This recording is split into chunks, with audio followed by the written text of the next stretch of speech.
Selamat datang di pembahasan kita kali ini, di mana kita akan mengupas tuntas ide-ide besar menjadi sesuatu yang mudah dipahami. Oke, kali ini kita akan menyelami sebuah dilema yang kayaknya sih semua orang pernah rasain. Soal minta tolong. Coba deh pikirin, pernah nggak sih kita mau minta bantuan tapi gengsi? Takut dianggap lemah? Atau malah sebaliknya, kita khawatir, jangan-jangan kita ini terlalu bergantung, terlalu sering merepotkan orang lain. Nah, ini dia konflik batin yang universal banget, dan kita akan coba urai benang kusutnya. Sumber yang kita bedah hari ini melihat dua ekstrim ini bukan cuma sekedar sifat kepribadian biasa loh, ini dianggap sebagai jebakan spiritual, perangkap yang justru menghalangi kita buat mencapai kemerdekaan yang sejati. Oke, kita mulai dari akarnya dulu ya. Kita akan lihat paradoks dari meminta ini, dan kenapa menemukan titik tengahnya itu penting banget. Yuk, kita bahas sisi pertama dari koin ini, yaitu rasa sombong spiritual yang muncul waktu kita ngerasa nggak perlu minta pertolongan dari Yang Maha Kuasa. Nah, perangkap pertama ini disebut dengan istilah yang menarik, nafsu rasa suci. Gampangnya, ini tuh ego yang bikin kita ngerasa udah paling hebat, paling suci, paling bisa ngatasin semuanya sendirian, jadi nggak butuh lagi tuh bimbingan atau bantuan dari kekuatan yang lebih tinggi. Kebayangkan? Ego semacam ini sebenarnya muncul karena kita menyangkal kodrat dasar kita sebagai manusia. Sumber menyebutnya kodrat kurang. Artinya, kita ini memang dari sananya diciptakan dalam kondisi kurang, butuh sesuatu yang lebih besar dari diri kita. Ya, kita memang dirancang buat butuh pertolongan.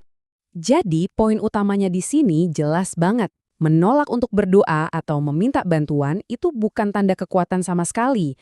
Malah sebaliknya, itu adalah bentuk kesombongan yang dalam banget, yang secara nggak sadar memposisikan diri kita sejajar dengan Tuhan. Sekarang kita pindah ke sisi seberangnya. Ini juga perangkap loh, ketika kita jadi terlalu butuh, terlalu bergantung sama bantuan dan pujian dari orang lain.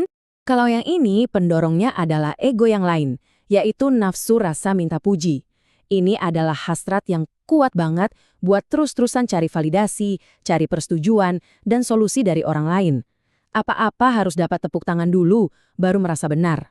Sumber kita ini menggambarkannya dengan sangat pas.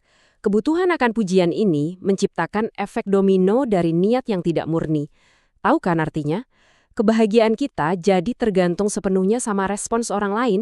Kita jadi kayak wayang yang talinya dipegang orang. Dan pada akhirnya kalau kita menggantungkan semuanya ke orang lain, itu sama aja kita lagi ngelempar tanggung jawab spiritual kita ke pundak mereka. Padahal kan itu perjalanan kita sendiri. Oke, jadi kalau sombong itu salah dan terlalu butuh juga salah. Terus gimana dong cara yang benar? Nah, disinilah solusinya muncul. Ada konsep keren yang disebut Trisula Kebenaran, yang isinya 3 langkah. Sadar, tabah, dan sabar. 3 pilar ini yang akan menuntun kita. Langkah pertama, sadar. Itu intinya ada di cara kita berdoa. Bukan lagi maksa, "Yo Tuhan, pokoknya harus begini." Tapi lebih ke, "Ya Allah, jika ini memang baik dan bermanfaat, kabulkanlah." Ini menunjukkan kerendahan hati dan kesadaran bahwa ada kebijaksanaan yang jauh lebih tinggi dari kita. Nah, ini bagian yang paling seru. Gimana caranya kearifan kuno ini bisa kita pakai buat menghadapi tantangan modern? Contohnya, menemukan kemerdekaan sejati dalam pekerjaan kita. Coba kita lihat perbandingan antara seorang kreator yang terjebak perbudakan modern sama yang benar-benar merdeka. Bedanya di mana? Ternyata kuncinya cuma satu, niat. Apakah tujuannya murni buat ngasih manfaat atau cuma buat ngejar validasi dari likes dan subscribers?